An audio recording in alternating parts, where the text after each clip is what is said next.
We, as Congress and the American people, are troubled how such gross negligence is not punished, and why there seems to be a different standard for the politically well-connected, particularly if your name is Clinton. Well, that's a pretty good question. House Republicans demanding answers. Members of the House Judiciary Committee grilling FBI Director James Comey over the decision to grant a number of Hillary Clinton's former aides immunity during the investigation of the Democratic nominee's private email server. Here now, Republican Congressman Bob Goodlatte, chairman of the House Judiciary Committee, who you heard questioning Mr. Comey. Now, Congressman, the big question is why? Why were all these people like Brian Pagliano, the guy who set up the server, why were they granted this broad immunity? Well, it gives great rise to suspicion that they were given immunity so that they couldn't be prosecuted and they wouldn't have an incentive to testify, which is the opposite of the reason you usually grant immunity. So it's very concerning to us that people who could have been required to testify for other reasons, could have been prosecuted, were all granted immunity, and then at the end of the day they say, well, we're not going to prosecute Secretary Clinton either. And I've got to tell you that it just began to smell even more than it did before. You recall how this came down.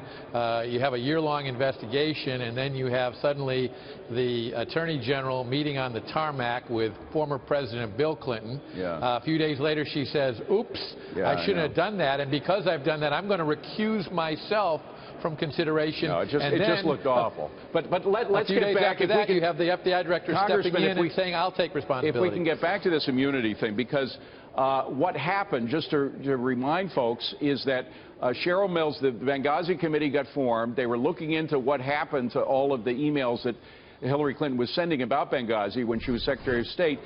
Cheryl Mills contacted Brian Pagliano, the guy that set up the server, to try to wipe her server clean after the committee had already been in session. So why immunize both Mills and Pagliano when they may have been guilty of obstruction of justice?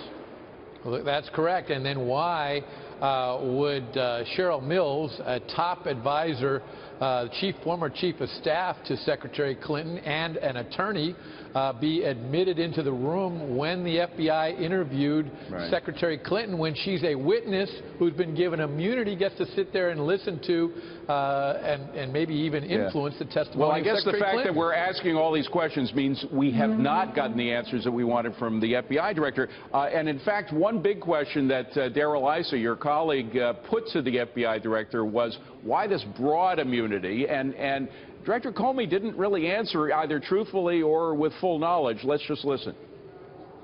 I don't think anybody was given transactional immunity. Oh, really? You gave immunity from destruction to both of those attorneys, not just turning them over, the documents over, specifically destruction.